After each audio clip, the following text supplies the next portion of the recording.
2022년 5월 1일 우리나라에서 원인을 알 수 없는 소아 급성 간염 의심 사례가 처음으로 발생하였습니다. 이 아이는 10살 미만의 아이로 복통, 구토, 발열 증상이 나타나 병원에서 진료하던 중에 간 수치가 증가한 것을 발견하고 급히 관련 검사를 진행했는데요. 그런데 이게 무슨 일일까요? 기존에 잘 알려진 간염 바이러스가 발견되지 않은 것입니다. 일반적인 급성 바이러스성 간염이란 ABCD형 바이러스 또는 단핵구증, 거대세포 바이러스와 같은 바이러스가 원인이 돼서 간 조직에 염증이 발생하는 질환을 말합니다. 간에 염증이? 이 중에서 A와 E형은 물이나 음식 등 경구로 감염되는 것이 주 원인이고, BCD는 혈액이나 성 접촉을 통해 감염이 되는데 원인과 각 특징에 따라 알파벳 순으로 이름이 붙여진 것을 보아 간염 환자 대부분이 원인이 A형에서 E형까지로 한정되는 걸 알 수 있죠. 다음은 F인가? 그런데 최근 이상한 일이 벌어지기 시작했습니다. 어떠한 원인인지 알 수 없는 간염이, 그것도 주로 소아에게만 발생한다고요? 어떻게 된 일일까요? 사실 이러한 사례는 최근 한 달 동안 전 세계적으로 급증하였는데, 최근 5월 12일 기준으로 24개국에서 416명에 달하는 1살에서 16살 정도의 아이들이 이러한 증상을 겪고 있다고 합니다. 이 사건의 첫 케이스는 2022년 4월 5일 스코틀랜드에서 시작됩니다. 10세 이하의 아이 10명 정도가 심각한 급성간염 증상을 보이고, 이어 4월 8일 영국에서도 같은 증상을 보이는 아이가 한 명도 아니고 무려 74명이 발견된 겁니다. 무려 74명? 처음에 이야기했었던 간염의 흔한 원인인 A, B, C, D, E형 간염의 바이러스가 전부 발견되지 않았는데요. 이 아이들은 공통적으로 간효소 AST, ALT가 높게 나왔으며 황달이 나타났고, 별다른 발열은 없이 복통, 설사, 구토를 호소했습니다. 여기서 AST, LLT에 대해 잠깐 짚고 넘어가자면, AST는 아스파르테이트 아미노 트랜스퍼라제, ALT는 알라닌 아미노 트랜스퍼라제의 약자인데 영어가 너무 많이 나와서 당황하셨죠?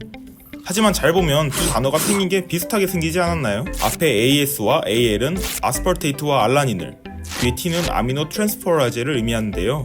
계란과 고기에 많이 들어있는 단백질 아시죠? 이 단백질을 구성하는 기본 단위를 아미노산이라고 하는데, 여기서 아스파르테이트와 알라닌은 이 아미노산의 종류 중 하나입니다. 또 아미노산의 구조에서 기둥 하나를 담당하고 있는 것이 아미노기이죠. 이 아미노기를 트랜스퍼한다? 트랜스젠더, 젠더, 즉 성별을 트랜스한다. 트랜스포머, 폼, 즉 형태를 트랜스한다. 여기서 스트랜스란 변화의 의미를 말하고 있습니다. 그럼 트랜스퍼는 무엇일까요? for는 라틴어로 진이다라는 뜻을 가지고 있습니다.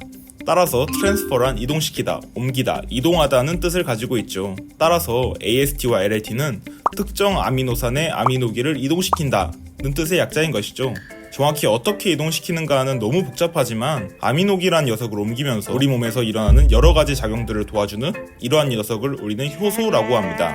이 아이들이 간세포에 있다가 간세포에 염증이 생기거나 타격을 받으면 세포가 파괴되어 이 아이들이 혈액 속으로 흘러나와 그 수치가 증가하게 되는 것입니다. 이해가 되셨나요? 다시 급성 소아 간염으로 돌아와서 미국, 영국, 스페인 등 다양한 국가에서 발병하고 있는 소아 급성 간염, 해외여행과 관련이 있는가도 아직 발견된 게 없으며, 그중 10%의 아이들은 간 이식을 받아야 할 정도로 심각한 간 손상이 왔고 심지어 사망한 아이도 있다고 하는데요. 이거 진짜 심각한데? 혹시 코로나 백신 부작용이 아닐까 생각이 들 수 있겠지만, 아이들 대부분이 코로나 백신을 맞지 않았기 때문에 백신 부작용으로는 또 볼 수 없다고 하네요. 조금 특별한 점은 절반 정도의 환아에서 아데노라는 이름의 바이러스가 검출되어 이 바이러스를 가장 유력한 원인으로 지목하고 있다는 점입니다. 이 중에서도 타입 41이 가장 유력하지만 어떻게 발병하게 되었는지는 완벽하게 설명하지 못하고 있습니다. 이 아데노바이러스는 어린이가 걸린 상부호흡기 질환 5에서 10%의 원인이 되는 바이러스로, 어린이의 경우 기관지염이나 폐렴에 걸릴 수 있어서 조심해야 하는 바이러스지만, 대부분의 사람은 감염되어도 금방 치유가 됩니다.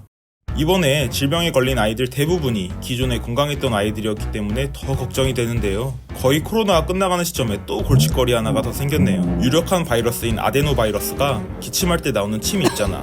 접촉을 통해 전염이 되기도 하기 때문에 평소에 마스크를 잘 쓰고 다니고 외출 후에는 꼭 손 씻기 잊지 마세요.